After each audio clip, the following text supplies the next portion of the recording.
Hi everyone, this is Anuj and I'm your mentor on this platform. So welcome everyone to Fundlearn by Anuj official YouTube channel. So दोस्तों आज की video के अंदर हम क्या खास है, क्या बात करने वाले हैं, तो आज की वीडियो में हम बात करने वाले हैं हरियाणा पुलिस कांस्टेबल ग्रेजुएशन अब पूरी हुई है तो क्या आपको अब एक्स्ट्रा नंबर मिलेंगे. जी हाँ, सबसे बड़ा सवाल कि जब आपने फॉर्म को फिल किया उस समय तक आपके पास ग्रेजुएशन जो थी या पोस्ट ग्रेजुएशन जो थी वो आपकी कंप्लीट नहीं थी, बट अब आपकी वो रिसेंटली आफ्टर फॉर्म फिल करने के बाद अब आपके क्या हो गया, ग्रेजुएशन पोस्ट ग्रेजुएट आपकी कंप्लीट हो गई. So now the question is, क्या आपको अब जो कंप्लीट हुई है इसके एक्स्ट्रा जो 7 मार्क्स आपके बनते हैं, 4 नंबर ग्रेजुएशन के, 3 नंबर आपके जो बनते हैं पोस्ट ग्रेजुएशन के, वो आपको मिलेंगे या नहीं मिलेंगे. तो इन सारी चीजों के ऊपर बात करने वाले हैं सिंगल वीडियो के अंदर. तो आप वीडियो को एंड तक जरूर देखिएगा. नए हैं तो सब्सक्राइब कर लीजिए, बेल आइकन को प्रेस कर लीजिए.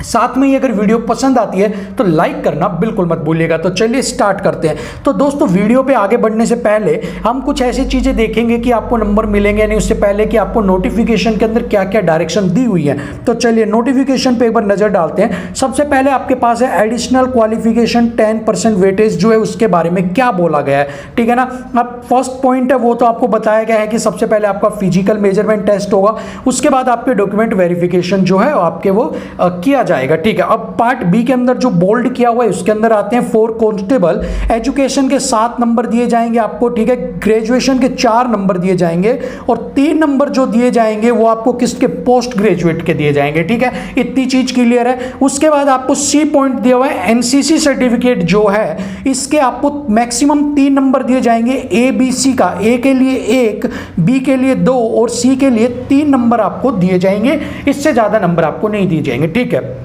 उसके बाद यहां पर दिया हुआ note, candidate should have passed higher qualifications up to cut off date and upload the certificates with application form. It means ये कहना चाह रहा है भाई कैंडिडेट को है ना, पास हायर एजुकेशन जो है आपकी क्वालिफिकेशन है वो आपकी जब आपने फॉर्म फिल किया था ना, ठीक है ना, उस समय तक आपको क्या हो गया, आपको फिल वो कंप्लीट कर लेनी चाहिए थी और जो सर्टिफिकेट है वो एप्लीकेशन फॉर्म के साथ आपको लगा लेनी चाहिए थी. ठीक है ना. मतलब कि ये क्या है कि आपकी जब आपने फॉर्म फिल किया उस समय तक आपकी ग्रेजुएशन कंप्लीट होनी चाहिए, अपीयरिंग नहीं होनी चाहिए और इसी के साथ ही आपने जो सर्टिफिकेट आपकी है वो लगाई भी हो, मींस अपलोड भी की हो एप्लीकेशन फॉर्म भरते हुए आपने उनको स्कैन करने के बाद. ठीक है. एक और नोटिफिकेशन का पार्ट हम रीड करते हैं. Documents to be uploaded with application form, जो सेकंड है आपका 3.1 आपकी नोटिफिकेशन के अंदर ये पार्ट दिया हुआ है. इसके अंदर क्या है, फर्स्ट पॉइंट,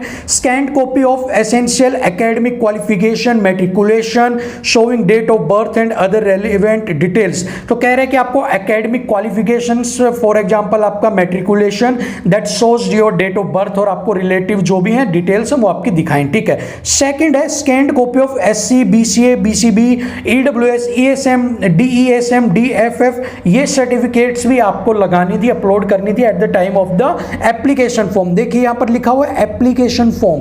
ठीक है ना. थर्ड पॉइंट है scanned copy of certificate claiming weightage mark under social economic criteria and experience along with Haryana domicile. ठीक है भाई. अब ये क्या कह रहा है, देखो ये कह रहा है कि आपको सोशल जो आपके पास सोशल इकोनॉमिक्स मार्क्स मिले थे उनकी भी सर्टिफिकेट अपलोड करनी है. फोर्थ ये कह रहे हैं scanned photo duly signed by, आपके फोटोग्राफ आपकी स्कैंड सिग्नेचर हो गए. 6th part is most important part. ठीक है ना. ये आपका इंपॉर्टेंट पार्ट है 6th वाला. Scanned copy of all documents showing higher qualification experience on which basis candidate claim marks. तो यहाँ पर ये देखिए, यहाँ पर एक बात इस नोटिफिकेशन से बिल्कुल साफ होती है भाई कि आपको अपनी जो हायर एजुकेशन है डॉक्यूमेंट्स वो एप्लीकेशन फॉर्म के साथ आपको अपलोड करने थे जिससे कि आप क्लेम कर सको. It means it want to say कि ये क्या कहना चाहता है कि अगर आपने ये एप्लीकेशन फॉर्म के साथ अपलोड नहीं किए हैं देन आप क्लेम नहीं कर सकते. डायरेक्टली इट मींस यही है. ठीक है. चलिए अब तीसरा और देखते हैं एक बार क्या है एक बार. इसके बाद है स्क्रूटनी ऑफ डॉक्यूमेंट. अगर आपको ये नहीं पता स्क्रूटनी का मतलब क्या होता है, ठीक है, तो स्क्रूटनी का मतलब आपका होता है निरीक्षण करना बारीकी से. ठीक है. निरीक्षण करना आपका. ठीक है ना. स्क्रूटनी का मतलब होता है निरीक्षण करना इंग्लिश में. ठीक है ना. चलिए only those documents issued prior to cut off date which are uploaded by the candidate shall be considered. ठीक है. ये कहना चाह रहा है वो ही डॉक्यूमेंट डॉक्यूमेंट्स जो अपने एप्लीकेशन फॉर्म के साथ अपलोड किए हुए हैं वही आपके क्या कंसीडर किए जाएंगे, ठीक है ना। If there is any variation document uploaded and produce at the time of scrutiny candidates will be liable to be cancel, ठीक है। अब वो कह रहे हैं कि भाई अगर ऐसा हो गया कि आपने अपलोड कुछ किया है और आपने जब डॉक्यूमेंट वेरिफिकेशन करवाई जा रही है वहां पर कुछ और ही दिखा रहे हो, ऐसे केस में आपका जो कैंडिडेट का जो आपका एक है वो आपका वो कैंसिल कर देंगे कि आपका वो बिल्कुल जो आपने फॉर्म फिल किया था, आपकी भर्ती जो थी, अपीयरेंस थी, वो सारा कैंसिल कर देंगे कि ये हमारे साथ क्या हुआ है भाई, इसने स्कैन कोई किया और दिखा कोई रहा है, इसने हमसे तथ्य जो है वो छुपाए हैं, ठीक है ना। यही कहना चाह रहे हैं। If any application is found without uploading request supporting document and other relevant information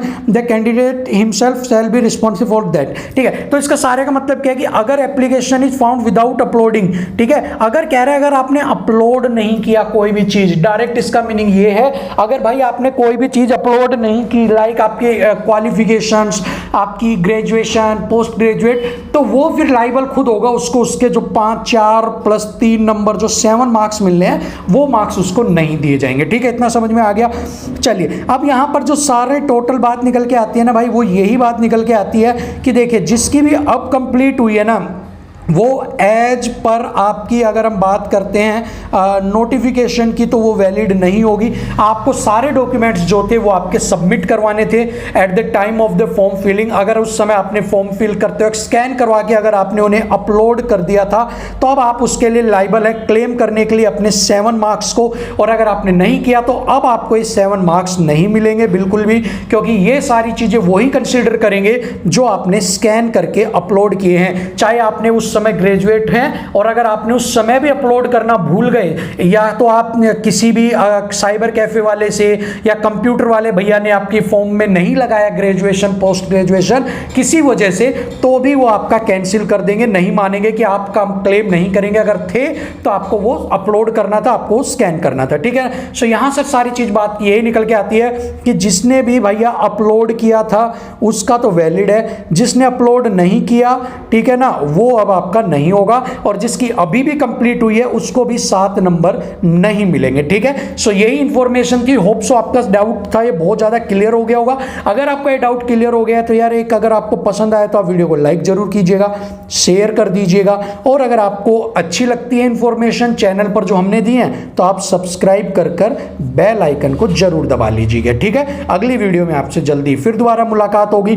तब तक के लिए अगर आपका कोई डाउट है तो आप कमेंट सेक्शन में जरूर बताइएगा। मैं पूरी कोशिश करूंगा आपके उस कमेंट सेक्शन के अंदर आपका जो डाउट है उसे दूर करने की। साथ में ही जो बच्चे ये पूछ रहे थे कि सर कि ऐसा कोई सिस्टम है क्या कि हम डायरेक्ट बात कर सकते हैं एचएससी में या कहीं पे हम अपना अप्लाई कर सकते हैं, सो अब ये नोटिफिकेशन से क्लियर हो गया कि अब आपको कहीं भी बात करने की जरूरत नहीं है। अब अगर आपने अपलोड नहीं किया तो आपको उसके मार्क्स नहीं मिलेंगे। थैंक यू सो मच, तैयारी करते रहिए। अभी एसआई का एग्जाम आ रहा है आपका, best of luck, thank you so much.